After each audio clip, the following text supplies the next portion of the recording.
These terms, allegorical and literal, have to be carefully thought through to answer a question like this. When I look at literal, I have the understanding, as most readers would, I think, that we're talking about is Genesis history. And then the term allegorical, it's probably asked by people in the way that they mean, is this non-history? So we're pitting history against non-history when we're reading Genesis. Typically, when this kind of question is asked, it's addressing the opening chapters. So we're not primarily thinking about the Joseph story as much as we might be what's going on in Genesis 1 to 11. And I get the question here because there's a lot of stuff crammed into centuries and centuries of time in those opening 11 chapters. Once chapter 12 happens and the story of Abraham kicks off, the question is, have we now reached the historical stuff? And maybe non-history was preceding that. Well, the way I want to approach this question is to say, not only does the Old Testament, I think, insist that those first 11 chapters are historical, the later biblical authors in the New Testament confirm this as well. We are reading history because the living God is being proclaimed in Genesis 1 to 11 to have created all things from nothing, using no other created matter, no other competing gods. There's only the living God, and he makes all things.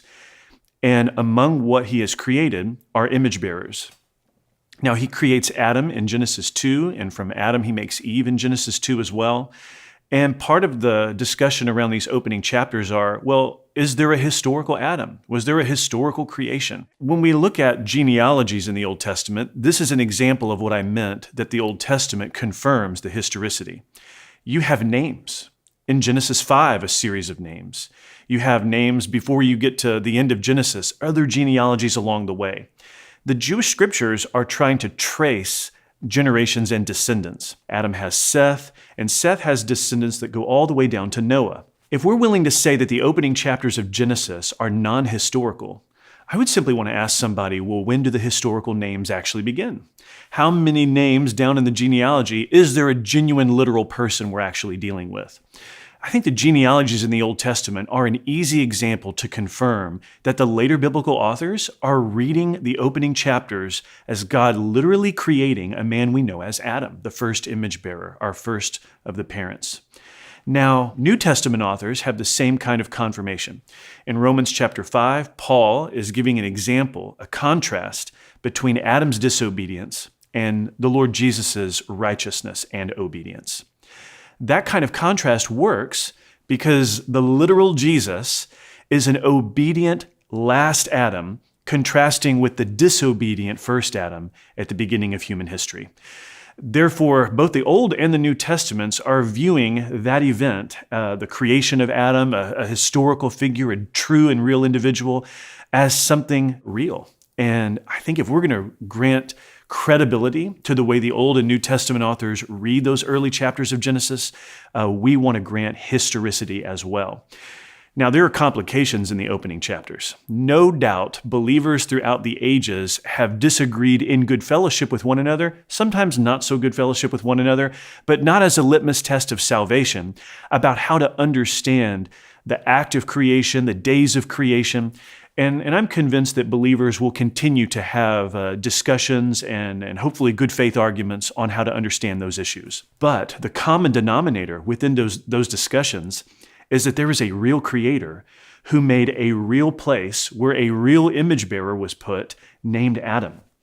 And the historicity of those things is a common denominator among some of the discussions about how to understand the finer points and arrangement of Genesis 1. So I'm convinced that Christians can continue good faith discussions about how to understand all the finer points and interpretations without having to deny the historicity of the opening chapters of Genesis. We have to remember that when Genesis is written, these Israelites receiving the books of Moses, which include the first book, Genesis, they are learning about this earlier history predating them by many centuries.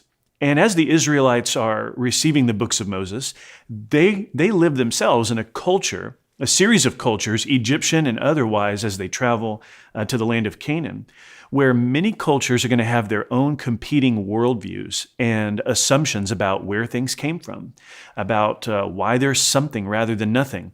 Genesis is something we should grant historical credibility to as it gives the true story of the world.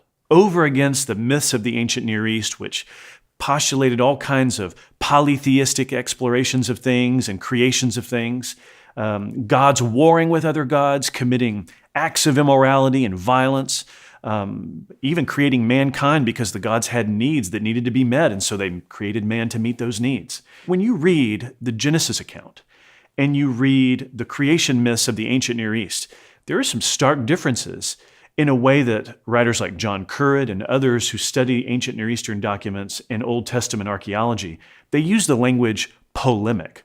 That Genesis 1, in addition to beginning to tell the true story of the world, is actually subverting the competing rival ancient Near Eastern myths. As Christians, it's good to see this story in light of other competing narratives, because we can see here is the living God giving us the true story of the world and subverting those other myths and being able to separate truth from error. And we can believe wholeheartedly in the creation account. The living God making us for His glory, as He has made all things for His glory.